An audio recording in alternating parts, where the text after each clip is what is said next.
அனைவருக்கும் வணக்கம். இது ஞானக்கீற்று நல்லது. ஐந்து கரத்தனை ஆனை முகத்தினை இந்தின் இளம்பிரை போலும் ஈற்றனை நந்தி மகந்தனை ஞானக் குழுந்தினை புந்தியில் வைத்தடி போற்றுகின்றேனே. உணமச்சிவாய. நல்லது. இன்னைக்கு நம்ம என் பையனுக்கு ஒரு சந்தேகம் இருந்துச்சு. அதை ஒரு கேள்வியாக கேட்குறேன் அப்படின்னு சொல்கிறது தான். அதுக்காக ஒரு முக்கியமான கேள்வி தான், எல்லாருக்கும் தெரிஞ்ச கேள்வி தான் இது. இருந்தாலும் அவன் மனசில் அந்த ஐயம் ஏற்பட்டது, அவன் என்கிட்ட கேட்டான். அதுக்கான பதிலை அப்படியே நான் விளக்கரமாக சொல்கிறேன் உங்கள்கிட்ட. சொல்லுப்பா. அப்பா, இந்த உலகத்தில் கடவுள்ன்றது இருக்காரா? கடவுள் இருக்கிறாரா அப்படின்னு சொல்லி கேள்வி கேட்குறான் என் பையன். இப்போ கடவுள் இருக்கிறாரா அப்படின்னு சொல்லி கேள்வி கேட்குறான். இந்த கேள்வி விவேகானந்தருக்கும் சின்ன வயசில் ஏற்பட்டது. விவேகானந்தருக்கும் சின்ன வயசில் இந்த கேள்வி ஏற்பட்டது. கடவுள் இருக்கிறாரா அப்படின்னு சொல்லி இந்த கேள்வி விவேகானந்தருக்கும் ஏற்பட்டது. இது எல்லாத்துக்குமே ஏற்படுது. ஆக்சுவலாக பார்த்தீங்கன்னா இது எல்லாத்துக்கும் எல்லா மனசுலையுமே அப்படி ஒரு கேள்வி ஏற்படுது. கடவுள் இருக்கிறாரா? இதை இந்த கேள்விக்கு பதில் சொல்ல முடியல, யாராலையும் பதில் சொல்ல முடியல. ஆக்சுவலாக இது யாராலையும் பதில் சொல்ல முடியல. சில பேர் இருக்குன்னு சொல்கிறாங்க, சில பேர் இல்லைன்னு சொல்கிறாங்க. ரெண்டு விதமாக தான் பதில் கூற முடியும் வாழ்க்கையில். இதை எப்படி சொல்கிறதுனா, ரெண்டு விதமாக பதிலை சொல்ல முடியும். ஒன்று இருக்குன்னு சொல்கிறாங்க, ஒன்று இல்லைன்னு சொல்கிறாங்க. ஆனால் இந்த கேள்வியை சஸ்பென்ஸாக தான் வச்சாக்கணும், வேறு வழி இல்லை. இது ரெண்டு விதமாகவும் பொருள் இருக்கிறதால இதை சஸ்பென்ஸாக தான் உள்ளே வைக்கணும். இதை எப்படின்னா, இது இருக்கிறார் அப்படிங்கிறதையும் சஸ்பென்ஸாக தான் வைக்கணும், இல்லை அப்படிங்கிறதையும் சஸ்பென்ஸாக தான் வைக்கணும். உள்ள அது மாதிரி சஸ்பென்ஸாக தான் வச்சாகணும். இருக்கிறாருங்கிறதையும் சஸ்பென்ஸாக தான் வச்சாகணும், இல்லைங்கிறதையும் சஸ்பென்ஸாக தான் வச்சாகணும். இப்போ இருக்கிறாருங்கிறத எப்படி நீங்கள் பொருள் சொல்ல முடியும்? ஒரே ஒரு வாய்ப்பு தான் இருக்குது. இருக்கிறாருன்னு சொல்லணும்னா ஒரே ஒரு வாய்ப்பு தான் இருக்குது. எப்படி சொல்லணும்னா, நீங்கள் கடவுளானீங்கனால தான் அதை சொல்ல முடியும். ஒரே விஷயம் அதான் கரெக்ட். எப்படின்னா, நீங்கள் கடவுளாகணும். யாராக இருந்தாலும் இப்போ நான் கடவுளாகணும். நான் கடவுளானா நான் கடவுள் இருக்காருன்னு சொல்லலாம். இந்த ஒரே ஒரு வாய்ப்பு தான் இருக்குது யாருக்காக இருந்தாலும். இந்த ஒரு வாய்ப்பு தான் கண்டிப்பாக இருக்க முடியும். இன்னொருத்தவங்க கடவுளானா கூட நம்ம கடவுள்னு சொல்கிறதுக்கு ஏற்றுக்க மாட்டோம். சில பேரை ஏற்றுக்க முடியுமா? ஏற்றுக்க முடியாது. ஒருத்தவங்களை கடவுள் சொல்கிறோம் அப்படின்னு கடவுள் ஆயிடுறாருன்னு வச்சுக்கோம். கடவுளாகவே ஆயிடுறாங்க. ஆனால் அவங்கள கடவுள்னு சொன்னாலும் நம்மளால் ஏற்றுக்கிறதுக்கான மனநிலை வராது. நம்ம கடவுளானால் தான் நம்ம கடவுள் இருக்கிறான்ற சொல்ல முடியும். அதுதான் கடவுளுங்கிறதும் இப்போ எப்படின்னா, பலவித பரிமாணங்களில் பலவிதமாக சொல்கிறாங்க எல்லாருமே. அதை எப்படி பார்க்குறோம்னா, பலவித பரிமாணங்களில் பலவிதமாக சொல்கிறாங்க. அதை எப்படி வகைப்படுத்துறது அப்படிங்கிறதுல நிறைய சூட்சுமமான விஷயங்கள் நிறைய இருக்குது. இப்போ கடலை தண்ணியை கடவுள்னு சொல்லலாம், மலையை கடவுள்னு சொல்லலாம், காற்றை கடவுள்னு சொல்லலாம்.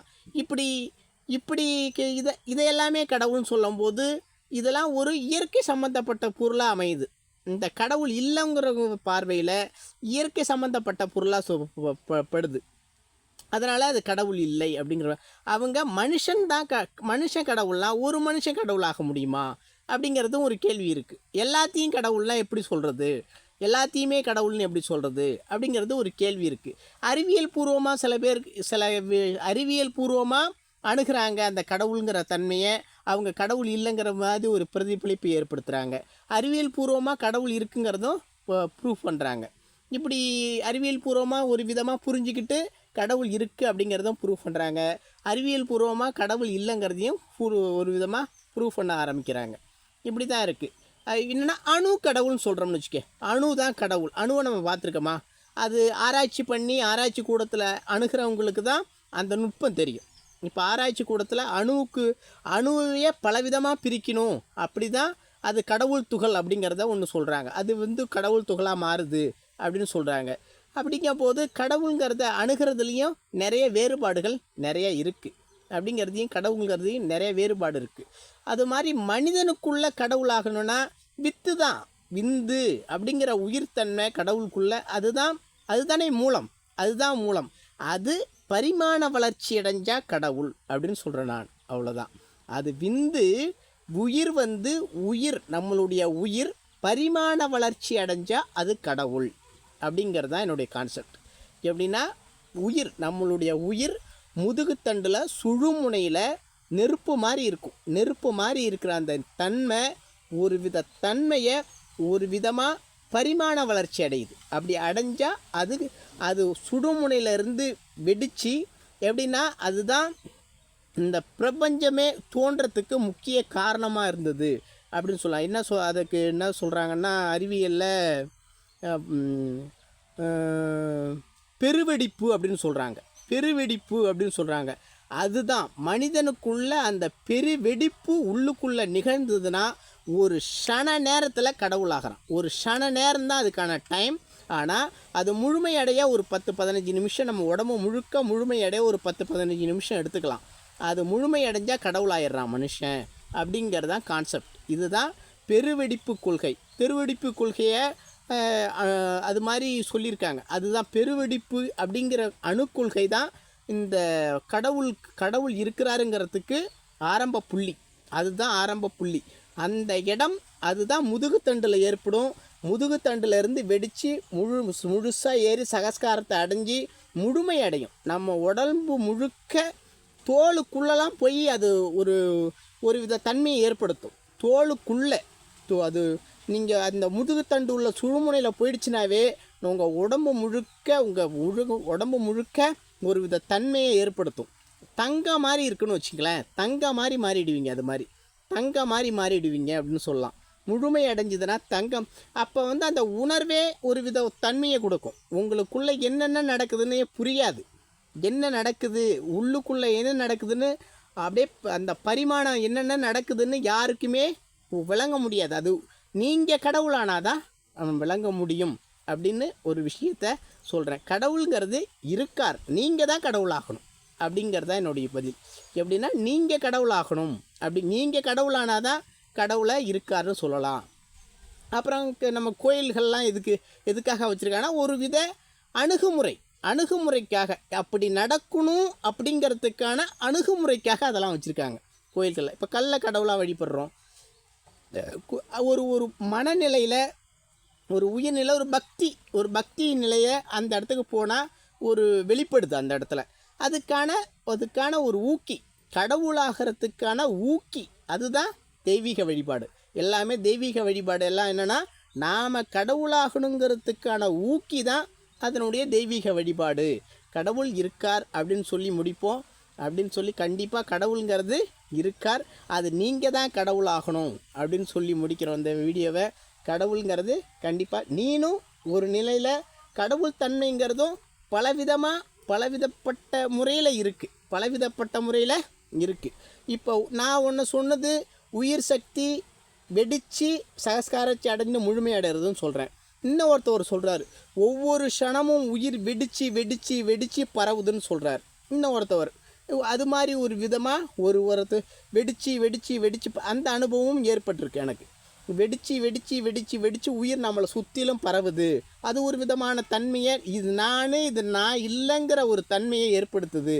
அப்படிங்கிறதும் ஒரு தன்மையை ஏற்படுத்துது. அது ஒரு விதமான அது பல ஒரு 7-8 செயல்முறைகள் இருக்கலாம் அப்படிங்கிறது என்னுடைய அனுபவம்.